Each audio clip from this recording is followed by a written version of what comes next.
Yes, welcome to the Fluid Lab. So AP127, it is on casual, and these are some instructions for the student and instructors. And we have the casual for the lab. So the fluid mechanics MET MCET 212 is taught here, and these are the list of experiments here. Sure. So we'll go inside and we'll see.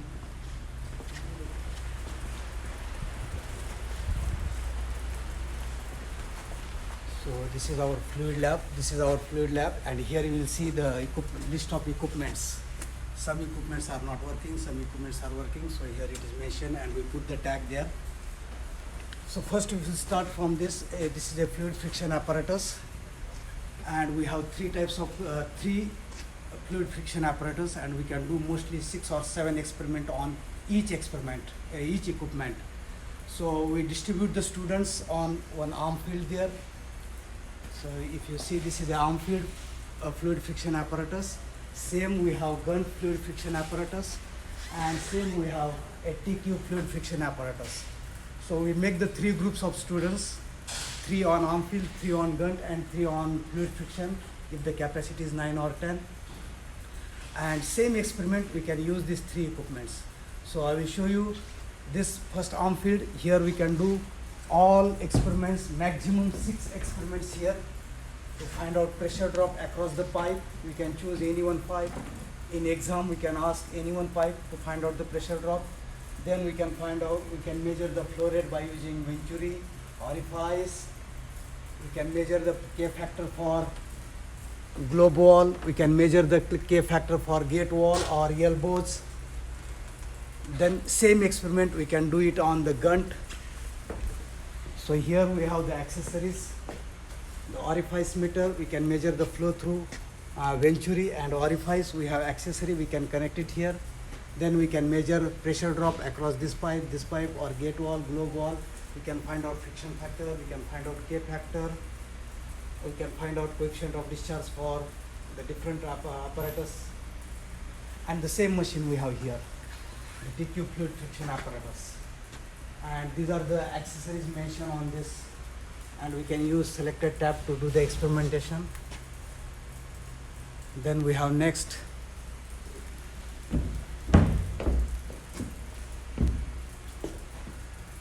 the losses in bends and fittings trainings.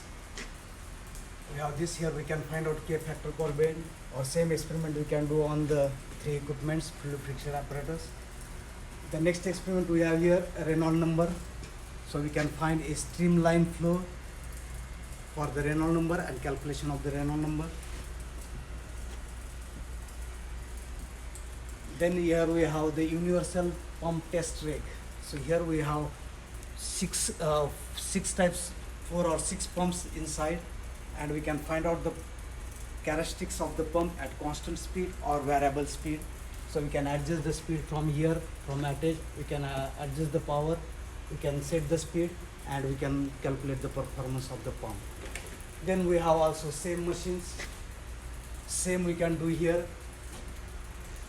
So we have same experiment we can do on 2 machines.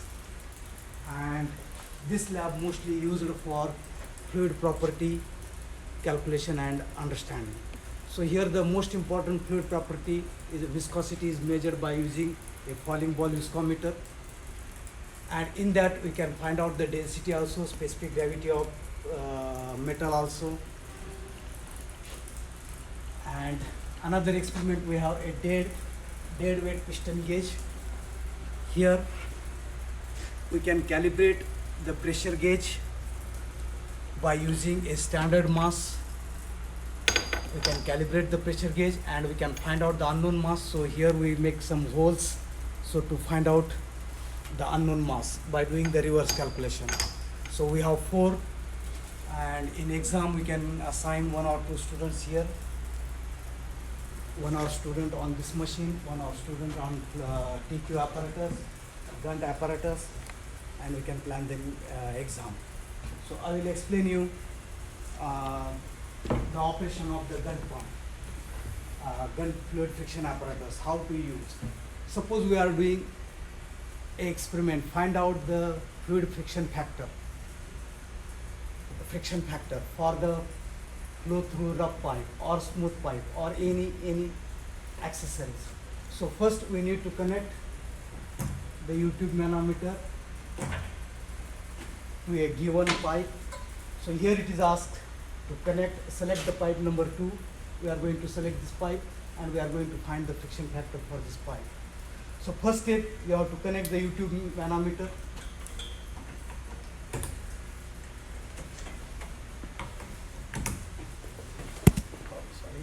So this U-tube manometer is connected here, and this is a U-tube manometer, or it is also a differential manometer. So first step, you need to make sure all the valves are closed. All the valves are closed, and then start the pump. So then immediately understand the water flow, and we need a water flow from this pipe. So open it and open this slowly. So it is important, first it is important to calibrate this U-tube manometer. So how to calibrate this U-tube manometer? Because water is in U-tube and water is flowing. So little tricky here to calibrate the U-tube manometer. So first of all, we need to open this valve so that all the air go out from this tubes. So here you can see the air is going out from this hose. So once air is out, once there is no air bubble, we can close it. We can close this valve. We can close the outlet valve immediately. We can close the inlet valve and switch off the machine pump. So then, to calibrate this U-tube manometer, we need to sit down, put a flask under this U-tube manometer and open any one valve here. So water will fall down and it will stop. If it is stopped, then we are correct. Means there is no leakage and there is a suction now and water is stopped. So when water is stopped,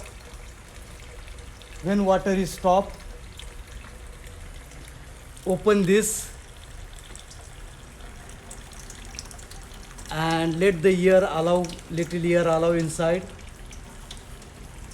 There is a mistake, means there are still air bubbles. We need to remove the air bubbles completely. So once the air bubble come, then close this, the water level will be come down at equally. Repeat. Yeah. So there was some error, because some air is, you can see there air flow is there, so we need to do it again. So I'll start it, open this, take it, and then we'll take the air out first.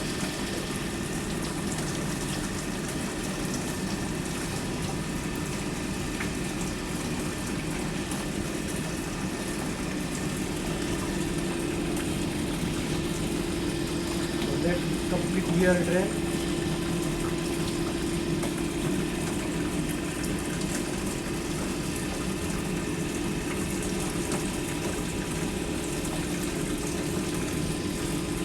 Now first I will close the outlet valve. I will close the outlet valve and then let air go out.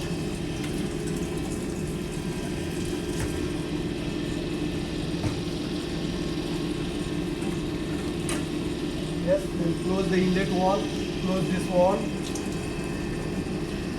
valve and switch off.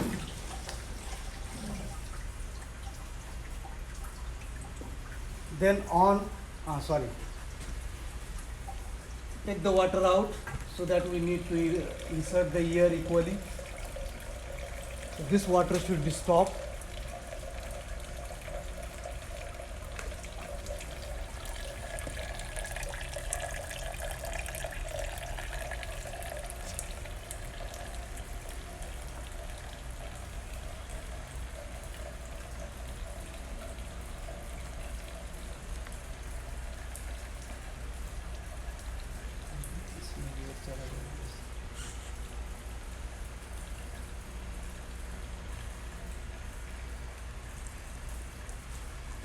Yes, now open this and open this slowly and introduce the air. So you can see here the air is coming inside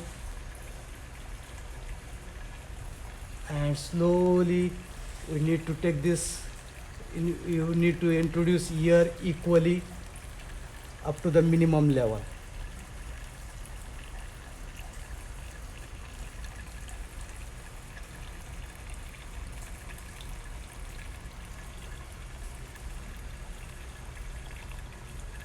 Yes, I will stop here, and now you will see the water level will become equal.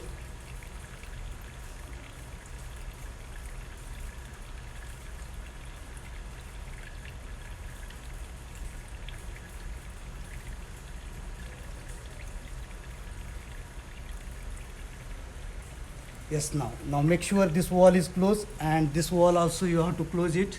And now water level is same, means the system is now closed. The equal amount of here, equal amount of here, it will create the same pressure on the two columns. So means the pressure at this point and pressure at this point is same because the system is closed. Now we'll start the pump. Open the inlet wall. And now look at here and open the outlet wall. And here you will find we will take the reading, first reading, then open little, take second reading. So this is the pressure drop across the wall number 1 and port number 2. So this is the pressure drop. So we can find out the pressure drop and we can find out the velocity also. So to find out velocity, we need to measure the discharge. So close this wall and measure the time to collect 10 liter water. So here we can use the stopwatch at 10 and we can stop at 20. So means we can find out the time required to measure 10 liter water. So if you know the volume, if you know the time, we can find out discharge. And if you know the discharge, we know the area, we can find out velocity, we can find out pressure of the water. And at last, take a 4-5 reading, and at last close this wall, and switch off the pump. So here we can do, I told you before, we can do 4-5 experiment. Same experiment we can do on another experimental equipment also. And this is about the fluid lab. Thank you very much.